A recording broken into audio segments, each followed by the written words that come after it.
Hi friends, welcome back to Siri cooking and లాగ్స్కి స్వాగతం అండి. నేను మీ ప్రతిభ. ఇవాల్టి వీడియోలో వాష్రూమ్ టైల్స్ అనేవి ఇలా తెల్లగా మరకలుగా అయితే ఎలాంటి హార్పిక్ని కానీ కెమికల్స్ని వాడకుండానే అతి తక్కువ సమయంలో ఈజీగా ఈ వాష్రూమ్ టైల్స్ని క్లీన్ చేసుకోవచ్చు. ఇక్కడ వాష్రూమ్ టైల్స్ అనేవి ఎలా తెల్లగా మరకలుగా ఏర్పడినాయో చూశారు కదండి. ఈ టిప్ ఫాలో అవ్వగానే చాలా నీట్గా క్లీన్గా కనబడతాయి. అయితే దానికోసం మనం ముందుగా ఒక మగ్గులో 1 కప్పు వరకు నేను వాషింగ్ మిషన్లో వేసే లిక్విడ్ ఏదైనా పర్వాలేదండి, దానిని తీసుకోవాలి. ఇది వేసిన తర్వాత దీనితో పాటు 1 టీ స్పూన్ వరకు ఈటింగ్ సోడాను కూడా వేసుకోవాలి. ఈటింగ్ సోడా అనేది క్లీనింగ్ ప్రాసెస్లో చాలా బాగా యూజ్ అవుతుంది. ఇప్పుడు దీనిని ఈ లిక్విడ్లో కలిసేటట్టు బాగా మిక్స్ చేసుకోండి. వీటిలోకి మామూలు వాటర్ కాకుండా హాట్ వాటర్ని మాత్రమే మిక్స్ చేసుకోవాలి. హాట్ వాటర్ వేయడం వల్లనే టైల్స్ పైన ఉండే మరకలు అనేవి తొలగిపోతాయి. ఇలా ఒకసారి మిక్స్ చేసుకున్నాక ఈ వాటర్ని వాష్రూమ్ టైల్స్ పైన జిలకరించాలి. ఈ వాటర్ అనేది సరిపోకపోతే మీరు మరికొద్దిగా కూడా మిక్స్ చేసుకోవచ్చు. నాకైతే ఇక్కడ పూర్తిగా సరిపోయాయండి. ఆ తర్వాత వీటిని క్లీన్ చేసుకుందాం. ఒక బ్రష్ని తీసుకొని బాత్రూమ్ని అలాగే వాటి టైల్స్ని కూడా 1 నిమిషం పాటు బాగా రఫ్ చేయాలి. వీటి కోసం మనం ఎక్కువగా డబ్బులు ఖర్చు పెట్టి హార్పిక్ లాంటి కెమికల్స్ని యూజ్ చేయాల్సిన అవసరమే ఉండదు. ఇలా టైల్స్ పై ఉండే మరకలు అనేవి త్వరగా వెళ్ళిపోతాయి. ఇలా టైల్స్ని పూర్తిగా క్లీన్ చేసుకోండి. దీనితో వాష్రూమ్ టైల్స్నే కాదండి, ఈ లిక్విడ్తో మనము వాష్రూమ్ని కూడా క్లీన్ చేసుకోవచ్చు. మీకు ఆ వీడియోను కూడా మరొక వీడియోలో షేర్ చేశాను. వీడియో ఎక్కువగా అవుతుందని ఓన్లీ వాష్రూమ్ టైల్స్నే క్లీన్ చేసి చూపిస్తున్నాను. చూసారు కదండి, ఇలా బ్రష్తో క్లీన్ చేసుకున్న తర్వాత మనము వాటర్తో పూర్తిగా క్లీన్ చేసుకోవచ్చు. టైల్స్ పై ఉండే మరకలు కానీ వాష్రూమ్లో ఉండే ఎలాంటి జిడ్డు మరకలైనా ఈజీగా తొలగిపోతాయి. మళ్ళీ ఎప్పటిలాగా నీట్గా క్లీన్గా కనబడుతుంది. ఈ లిక్విడ్ తోటే నేను ట్యాప్స్ని కూడా క్లీన్ చేశానండి. వాటిపై కూడా సోప్ మరకలు కానీ నీటి మరకలు కానీ ఏర్పడకుండా ఉన్నాయి. చూస్తున్నారు కదండి, ఇలా ట్యాప్తో క్లీన్ చేసిన వెంటనే కూడా మనకి టైల్స్ పై ఉండే మరకలు అనేవి ఒక్కటి కూడా కనబడవు. చూసారు కదండి, ఆరిన తర్వాత మీకు చూపిస్తున్నాను వాష్రూమ్ అనేది ఎలా నీట్గా క్లీన్గా కనబడుతుందో. ఇంతకుముందు దీనిపై అయితే తెల్లటి మరకలు అనేవి ఎక్కువగా ఏర్పడినాయి. టైల్స్ కూడా చాలా నీట్గా ఉంటాయండి, ఎక్కడ కూడా మరకలు అనేవి కనిపించవు. చూసారు కదండి, ట్యాప్స్ కూడా నీట్గా ఏర్పడుతున్నాయి. బయట ఎక్కువ డబ్బులు ఖర్చు పెట్టి హార్పిక్ లాంటివి వాడే బదులు ఇలా ఇంట్లో ఉండే వాటితోటే వాష్రూమ్ని కానీ వాష్రూమ్ని టైల్స్ని కానీ క్లీన్ చేసుకోవచ్చు. చూసారు కదండి, తక్కువ టైంలో ఈజీగా క్లీన్ చేసుకునే పద్ధతిని మీరు కూడా మీ ఇంట్లో ఒక్కసారి ట్రై చేయండి. ఎన్ని బాత్రూమ్లు ఉన్నా కూడా విసుగు చెందకుండా మామూలుగా ఇల్లు ఊడ్చిన విధంగానే బాత్రూమ్ని క్లీన్ చేసుకోవచ్చండి. రుద్ది క్లీన్ చేయాల్సిన పని కూడా లేదు. ఎంత గారపట్టిన మరకలైనా సరేనండి, ఇది అమ్మమ్మ కాలంలో వాడే పద్ధతి. అప్పుడు ఇలాంటివి ఏవి కెమికల్స్ లేకుండే కదండి. ఇది ఒక్కటే వేసి బాత్రూమ్ అంతా కూడా క్లీన్ చేసేవారు.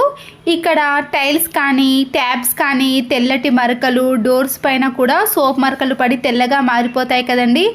అన్నిటినీ కూడా ఎలాంటి కెమికల్స్ని వాడకుండా ఒకే ఒక ఇంగ్రీడియంట్తో మనము బాత్రూమ్ని రుద్ది కడగాల్సిన పని లేకుండా చీపురు కట్టతో జస్ట్ ఇలా రాస్తే క్లీన్ అయిపోతుంది. అయితే అది ఏదో నేను వీడియో ఎండింగ్లో చూపిస్తానండి. నేను ఇక్కడ ఈ పౌడర్ని ఇలా ముందుగానే ఎక్కడైతే గారపట్టిన మరకలు ఎక్కువగా ఉన్నాయో ఆ ప్లేస్లో డైరెక్ట్గా ఈ పౌడర్ని ఇలా వేసేయండి. తర్వాత టైల్స్ని క్లీన్ చేసుకోవడానికి ఇలా బకెట్లో కొన్ని వాటర్ని పట్టిన తర్వాత ఈ పౌడర్ని 2-3 టీ స్పూన్స్ వరకు యాడ్ చేసుకోవాలి. దీంట్లో ఇంకేమి కలపాల్సిన అవసరం లేదండి. కొన్ని వాటర్ని యాడ్ చేసామనుకోండి, మనం వేసిన పౌడర్ అనేది పూర్తిగా కలిసిపోతుంది. ఇప్పుడు ఈ పౌడర్ కలిసిన వాటర్ని ఈ టైల్స్ పైన కొన్ని చల్లుకుంటూ, ఫ్లోర్ పైన చల్లుకుంటూ మనము ఒక 2-3 మినిట్స్ పాటు అలాగే ఉంచేసేయాలండి. టైం ఎక్కువగా ఉన్న వాళ్ళైతే మనము హార్పిక్ని వేసి ఒక 10-15 మినిట్స్ అలాగే ఉంచేసాం కదా, ఇది కూడా అలాగే ఉంచేసామనుకోండి, టైల్స్ పైన పడ్డ మరకలు అయితే ఇట్టే తొలగిపోతాయండి. అంత ఈజీగా క్లీన్ అయిపోతాయి. ఇలా డోర్ పైన కూడా ఈ వాటర్ని వేసేసి వాష్రూమ్ టైల్స్ పైన ఇలా ముందుగా పౌడర్ని చల్లకుండా ఈ వాటర్ని చల్లిన తర్వాతనే మనము ఈ తడి దాని మీద ఈ పౌడర్ని అక్కడక్కడ వేసుకుంటూ చల్లుకోవాలి. డైరెక్ట్గా పొడి దాని మీద ఈ పౌడర్ని వేసామనుకోండి, క్లీన్ చేయడం అంత ఈజీ కాదు. ఇలా తడిగా ఉన్న తర్వాతనే ఈ పౌడర్ని వేసుకొని మనము చీపురు కట్టతో క్లీన్ చేసుకోవాలి. టైల్స్ పైన కూడా ముందు వాటర్ని వేసాం కదండి, చూడండి ఇప్పుడు ఇలా పౌడర్ వేసామనుకోండి దానిపైన ఇలా అతుక్కపోతుంది. మనము పొడిగా వేసామనుకోండి పౌడర్ అంతా కూడా కింద పడిపోతుంది. తర్వాత మనము ఈజీగా క్లీన్ చేసుకోవచ్చు. కొబ్బరి చీపురు ఉంటుంది కదండి, దాంతో ఇలా వాష్రూమ్ని క్లీన్ చేసుకుంటే సరిపోతుందండి. బ్రష్తో పదే రుద్దాల్సిన పని కూడా లేదు. ఎంత గారపట్టిన మరకలైనా లేదా టైల్స్ పైన తెలుపు మరకలు ఎక్కువగా ఉన్నప్పుడు ఈ పౌడర్ని వేసి మామూలుగా బ్రష్తో కాకుండా ఇలా చీపురు కట్టతో క్లీన్ చేసుకోండి. ఫ్లోర్ని క్లీన్ చేసుకున్నాక వాష్రూమ్ టైల్స్ ఉంటాయి కదండి, దాన్ని కూడా నేను ఈ చీపురు కట్టతో క్లీన్ చేస్తున్నాను. బ్రష్ని యూజ్ చేయనండి. ఇది వేసి క్లీన్ చేసే నురుగా వస్తలేదు అనుకుంటున్నారు కదండి, నేను బ్రష్తో క్లీన్ చేసి చూపిస్తున్నాను. చూడండి టైల్స్ పైన నురుగా ఎలా వస్తుందో, దానికోసమే మీకు చూపించడానికి ఇక్కడ బ్రష్ని యూజ్ చేశాను.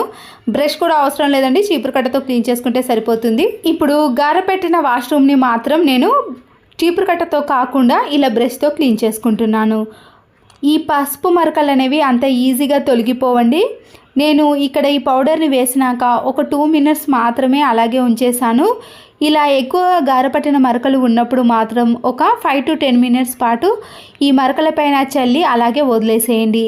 ఆ తర్వాత వాటర్ని చల్లుకుంటూ క్లీన్ చేసుకున్నారనుకోండి, ఎంత గారపట్టిన మరకలైనా తొలగిపోతాయి. మన ఇంట్లో ఎన్ని బాత్రూమ్లు ఉన్నా సరేనండి, ఇది ఒక్క పౌడర్ వేసి క్లీన్ చేసుకోవచ్చు. దీని కాస్ట్ కూడా చాలా తక్కువగా ఉంటుందండి. హార్పిక్ లాంటి కెమికల్స్ని యూజ్ చేయాలంటే ప్రైస్ అయితే ఎక్కువగా ఉంటుంది.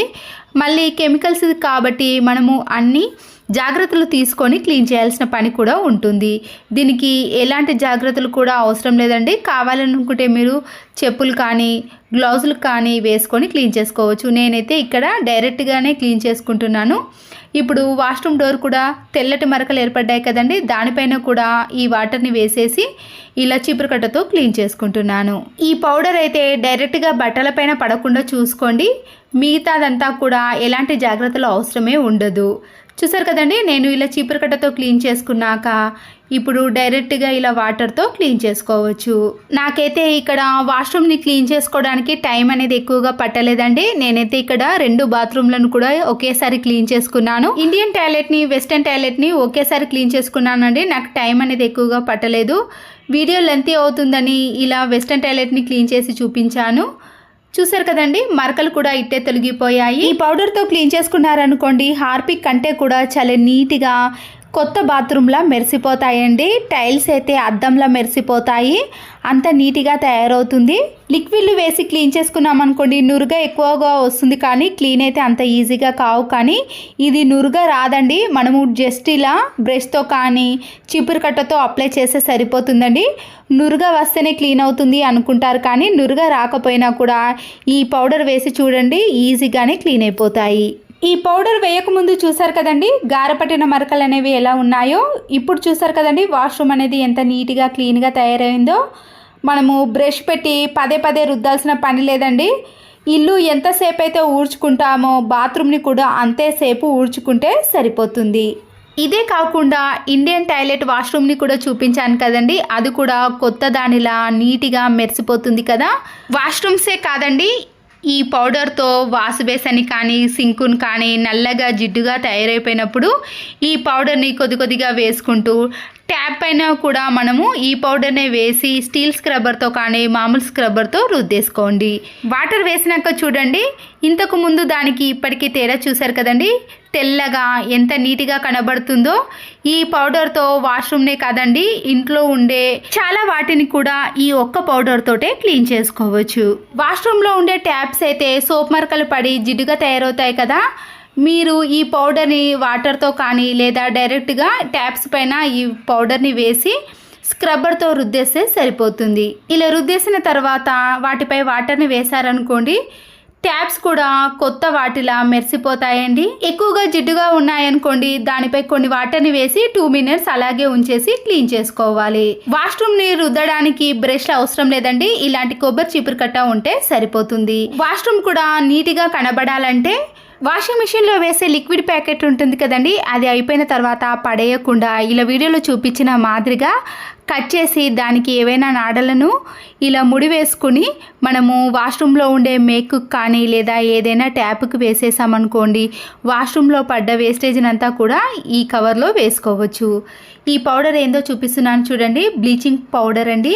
ఇది వాష్రూమ్ని కానీ సింక్ని కానీ వాష్ బేసిన్ని కానీ క్లీన్ చేసుకోవచ్చు. ఓన్లీ 40 రూపీసే. 2 వాష్రూమ్లను క్లీన్ చేయంగా కూడా ఈ పౌడర్ అనేది ఇంకా అలాగే ఉందండి. కొద్దిగా మాత్రమే యూజ్ చేశాను, చాలా తక్కువ కాస్ట్ ప్రైస్ అండి. మీరు కూడా ఒక్కసారి వాడి చూడండి. చూసారు కదండి, వాష్రూమ్ని మొత్తం క్లీన్ చేసినాక వాష్రూమ్ కానీ టైల్స్ కానీ సింక్ కానీ వాష్రూమ్ డోర్ కానీ ఒకటి కాదండి, ఈ ఒక్క పౌడర్తో మనము వాష్రూమ్ మొత్తాన్ని కూడా సోప్ బాక్స్ని కూడా క్లీన్ చేసుకోవచ్చు. ఎంత గారపట్టిన మరకలైనా క్లీన్ చేసుకోవడానికి ఎలాంటి కెమికల్స్ని యూజ్ చేయకుండా ఇలా తక్కువ ప్రైస్ ఉన్న బ్లీచింగ్ పౌడర్ని వాడి చూడండి. ఈ పద్ధతి ఇప్పటిది కాదండి, మన అమ్మమ్మ కాలంలో ఎలాంటివి వాడకుండా ఒక బ్లీచింగ్ పౌడర్ తోటే వాష్రూమ్ని క్లీన్ చేసుకునేవారట. చాలామందికి తెలియదండి, బ్లీచింగ్ పౌడర్తో వాష్రూమ్ని సింక్ను వాష్ బేసిన్ని గారపట్టిన మరకలని ఈజీగా క్లీన్ చేసుకోవడానికి వాడవచ్చు. మీకు నచ్చితే మాత్రం ఈ పద్ధతిని ఒక్కసారి ట్రై చేసి చూడండి. ఈ వీడియో నచ్చితే తప్పకుండా ఒక లైక్ చేసి మీ ఫ్రెండ్స్కి రిలేటివ్స్కి షేర్ చేయండి. మరో యూస్ఫుల్ వీడియోతో మళ్ళీ కలుద్దాం. Thanks for watching.